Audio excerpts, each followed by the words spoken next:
Hi, my name is Ted, and today you're going to be learning all about the history of modern artificial intelligence. You're going to be learning about the distrust there is in the community of people making it, and the dominance, the need to dominate by some.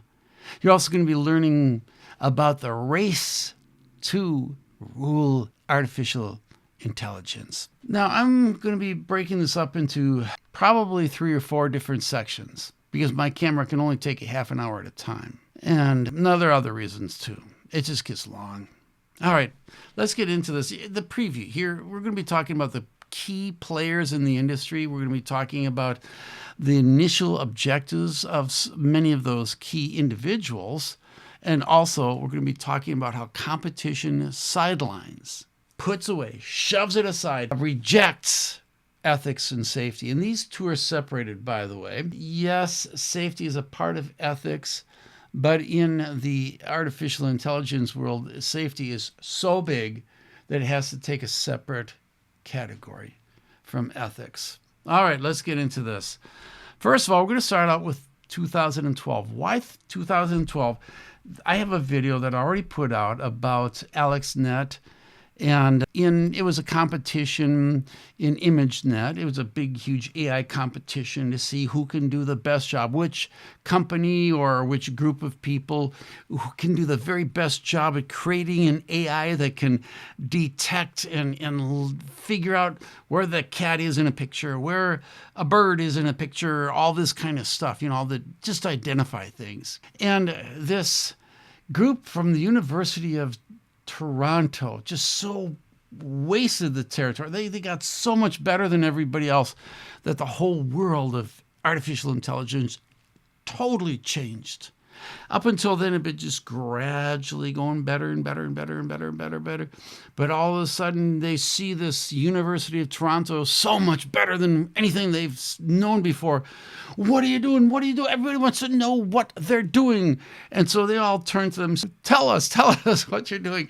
And they tell them, we use something called GPUs. We didn't use your CPUs. We used GPUs. It's a card that's just a whole heck of a lot more effective than the CPUs for artificial intelligence. Yeah, there were some people doing that already, but boy, this is something we hadn't thought about before in many of our companies. All right, so they start digging into, and all of a sudden NVIDIA is starting to, a couple of years later, will just grow tremendously, exponentially. It'll just shoot up. And not only that, but this was so impressive that it becomes extremely popular to get into artificial intelligence. All of a sudden, people want to pay for, okay, we want to invest in artificial intelligence. All this stuff happened right then because of the University of Toronto's 3 people who put together AlexNet. Let's get into that. Let's talk about them. I've already brought them up in past video, but I'm going to do a little bit of same today, just for those of you who haven't seen that video, don't care to go backwards in time to see that video. And by the way, you should. Okay, University of Toronto. Geoffrey Hinton, he is considered the godfather of AI by a lot of people. All right. He's growing up, his dad says to him, as a wonderful dad would, when you're twice my age, you'll be half the man that I am. I love dads like that. Not really. But anyway, so he lived under this dad who definitely was very big in the educational world in England. And so, he had a lot of big shoes to fill. Not only that, but he had cousins and relatives who likewise were just making names for themselves in all kinds of territory. So for him, he had big shoes to fill. And, he goes to school. He wants to learn all about the brain. And he goes to school, and his PhD advisor says, stay away from deep learning. Stay away from this type of stuff. It's dead. It's not going to work. There's a book called Perceptrons by Marvin Minsky in 1969, which proved it'll never work. And so they had fights, literally battling back and forth. Not fist fights. Although they're English, who knows? He does it anyway. He's going to go down the deep learning territory. He fights, and I think he learned that from his dad. You got to get your own way. You gotta fight beyond those negatives, naysayers. And all his career, while he's developing deep learning, what's going on is people are saying, you're in the wrong territory. You're never going to get anywhere with this. All right. So eventually something happens. It starts taking off in their lab. They begin realizing things are working. He's got a couple of people under him, which I'll talk about in a minute. But his first goal was really to understand how the brain works. He's curious about that brain that we've got because, there's so little we know even today. So if I can get a computer to start working on these the type of network we've got going on in our brain with the neurons and all the different things going on in the brain. I've talked about this in one of my last videos. And if we could do that with computers, we'd begin learning so much more about the brain. So this is his goal. I also talk about jobs. I'll talk about, first of all, goals with some of these people and then jobs that they've gone through. In 2013, after the AlexNet made it big, he's hired by Google to help them out. And he lasts 10 years there. And eventually he will go on the road saying, this should never have happened. I regret some of the things that I've done. And I think he was just curious. He was just doing the right thing. But like a lot of technology, you just can't predict what's going to happen when that technology is out there and available for people. You can't predict that. And he was expecting this to take much longer. He's thinking 50 years down the road or something. But all of a sudden, you have a few discoveries, and it's like, wow, it just blows up in front of him. And I think the main concern he's got is he's lost control of this. Up until 2012, he knows what's going on. He can see it all going on. But as soon as it starts taking off, and as soon as all of a sudden everybody jumps on board, I don't think you could predict that. And because of that lack of ability to predict what will happen, like so many other technological advancements, it can turn in directions that we don't expect, both good and bad. And so now, since 2023, he's quit Google so that he can go around warning people about the dangers of AI. The regret that he has is much like another video I talked about, which was Joseph Weizenbaum. He's the first one to create a chatbot. And Joseph Weizenbaum created this chatbot and expecting basically just to learn how to work with, I think he's just curious and solving some of his curiosities like a good scientist. And he lines it up so that, to be kind of like a psychologist. So if you type in, I'm sad today, it'll focus on that word sad, and he's got pad answers that he's put into his computer. If you see the word sad, respond, why are you sad? If you see the word good, say, why are you good? So he's basically using this type of psychology which feeds off of what the person is saying. But all it is a computer responding to certain key words. And if you don't have a key word that it recognizes, it's trained to say, tell me more. Okay, this kind of stuff gets the person going, and it worked well, really well. So well that people began looking to this, what it's called ELIZA. He called it ELIZA.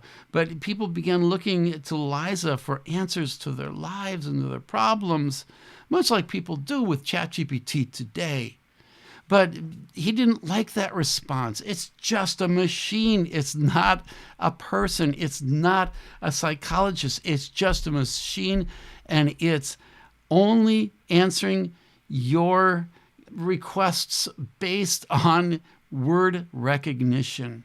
Nothing more. And because he saw people making this machine like a real person, thinking it's somebody in there, kind of personifying it so much and pouring out their problems to it and getting all excited about it.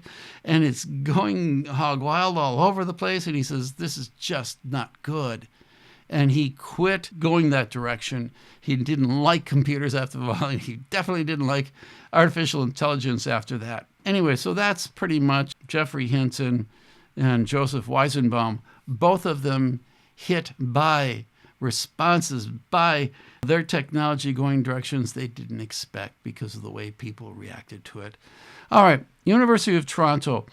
He had 2 students, and one was Ilya Sutskever. That is a name you should learn if you don't know him already, if you don't know anything about him. I think this guy's going to be, he's going to be the future of AI. That's my theory. That's my prediction. He's from Russia, went through Israel, and eventually University of Toronto, studying under and getting his PhD from Geoffrey Hinton. But he's brilliant, absolutely brilliant. He's the major player in OpenAI, as we'll see probably next week, next time I do a video. So he's a major player. Geoffrey Hinton really had nothing but good to say about this guy. He seems to be just beyond normal intelligence. He's way up there. He wanted to understand and replicate intelligent behavior in machines. He just wants to do that. That's all he wants to do. Well, according to this goal. Anyway, maybe he had other things too, but I didn't read anything about that. Anyway, but later his goal begins to change. It's no longer just to understand and replicate human intelligence, but now it's turning to, I want an ethical AI. And his jobs are, he will go to Google in 2013 and OpenAI in 2015. I'll talk about OpenAI in probably next video. But he is a co-founder of OpenAI. And one of the very first things they wanted to do in OpenAI is to be safe and to present this to the world, not just a few big companies. We want the world to be able to get their hands on this powerful technology. So he's a co-founder with several others of OpenAI. We'll get into that next video. He's also chief researcher for OpenAI. He's very much behind some of the stuff that went on in developing ChatGPT. So now he is in the last year, 2024. I'm speaking to you from 2025. And in this past year, he started his own company. He left OpenAI. You'll see that and the reasons why he left next time. But he started his own company called Safe Superintelligence.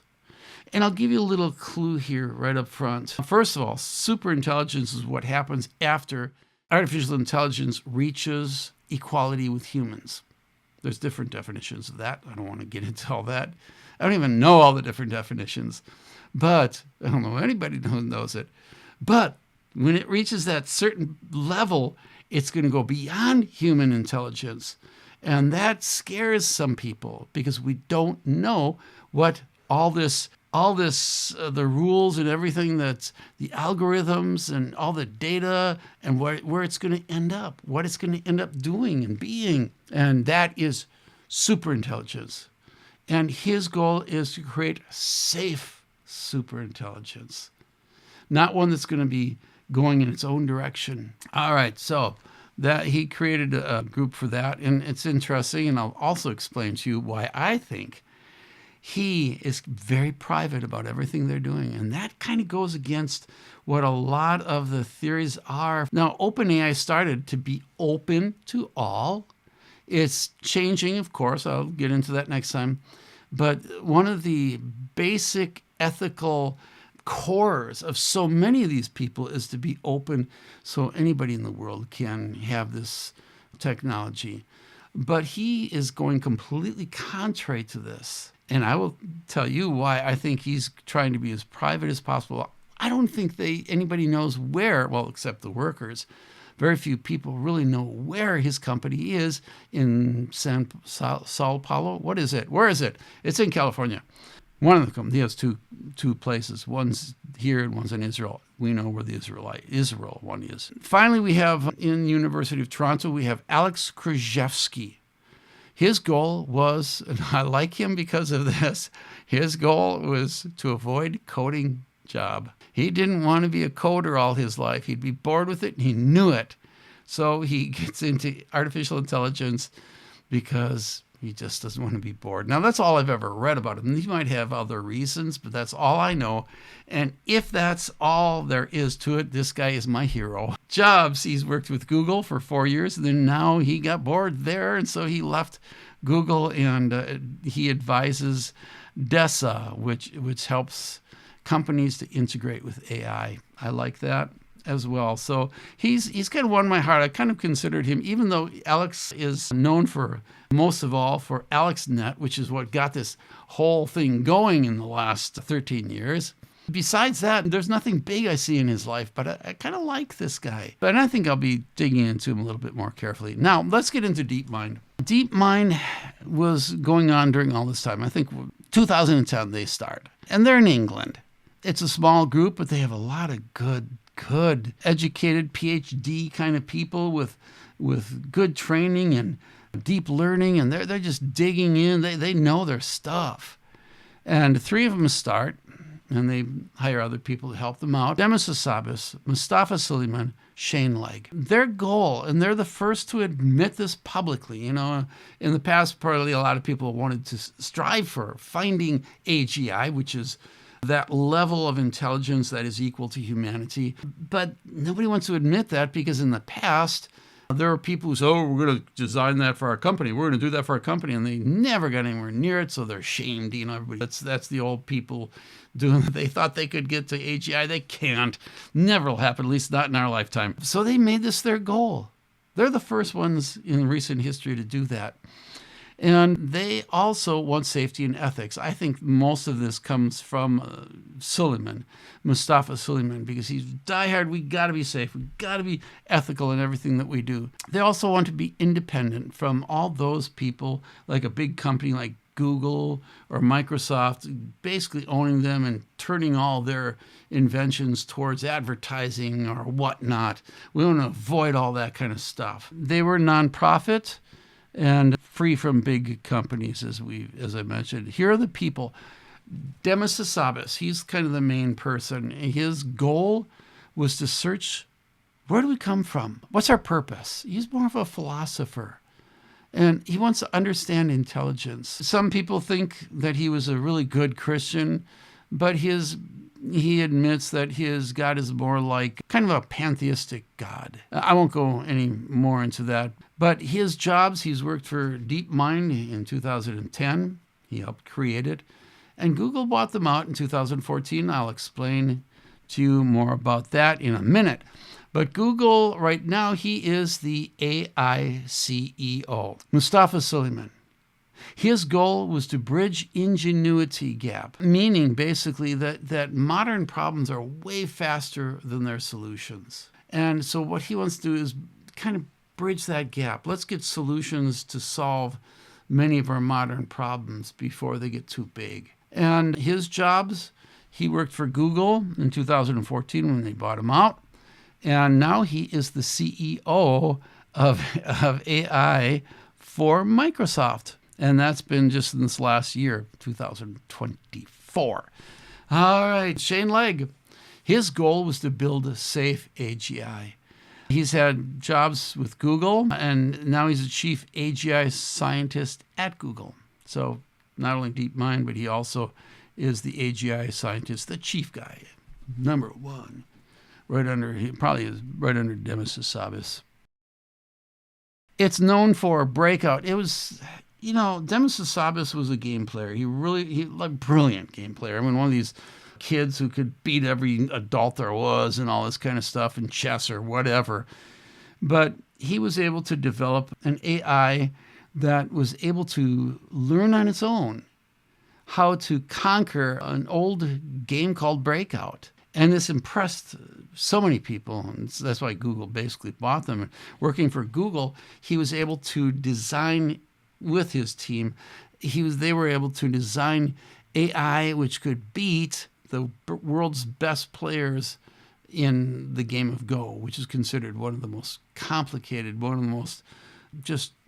of the hardest games to really develop. I mean, over in South Korea, by the way, I have another video on this too, but in South Korea, people will actually go to school their whole lifetime. They'll drop out of regular public school and study the game of Go. Why? Because it teaches them all kinds of interesting and fascinating stuff that we need in real life. Prediction, creativity, and whatnot. And also, and I think it was in 2019, they were able to create a program that solved the question for many people: how do proteins fold?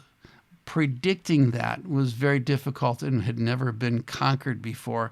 There are many thousands that they did understand how they would fold with their different objectives.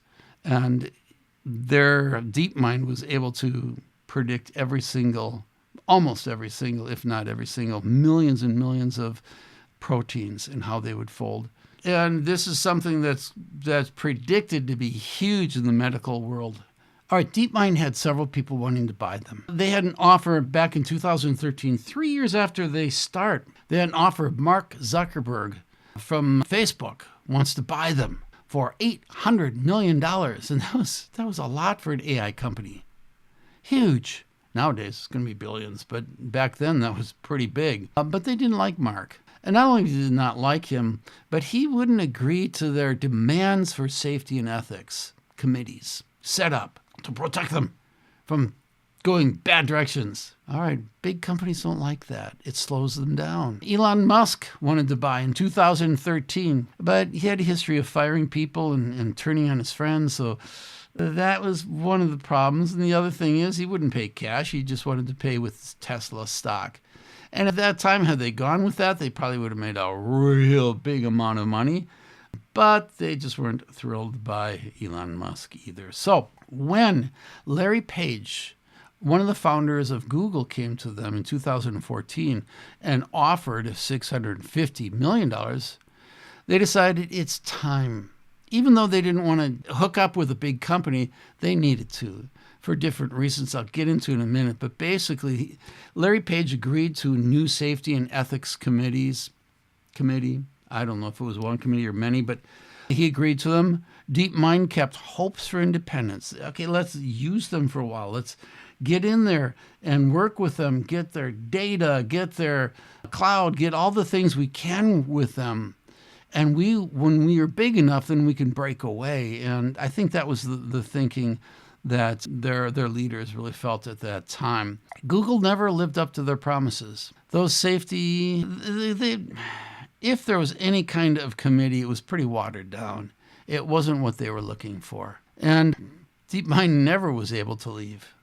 Google had its stranglehold on them. In fact, as I've already mentioned, Demis Hassabis, totally so entrapped by them, now he's justifying and feeling like this is the best way for us to go. And now he's the CEO in the company of the AI division. Suleyman is over doing the same thing with Microsoft. It's an interesting change of values. I'm not going to say right or wrong. I have no opinion. Why did they sell it? Well, several reasons. First of all, poaching was going on. It's a constant, I think, in all areas. You get poached, but they were regularly getting poached because they had some of the best scientists in the world for this new form of artificial intelligence, deep thinking or deep learning, rather. And they wanted more data. They wanted more funds coming in. When you are spending half your time trying to get money for your projects, it's taking away time for research. And so I think they just wanted to put that aside. So they saw benefits of going with Google. And Andrew Ng, by the way, had already helped Google get AI advertising. What that's all about, I think many of you already know that advertising is the number one way for Google or Microsoft or any of these other companies to get money coming in. And I'm going to have to wrap it up today. I'm going to have to wrap it up because my time limit is coming to an end. But I just want to say it's been great. Follow me, like me, and continue with this because this is only part one. I will get into the rest of this beginning with my next video and probably one or two after that. And this is Ted. Follow me, like me, and whatnot. Oh, yeah, and comment.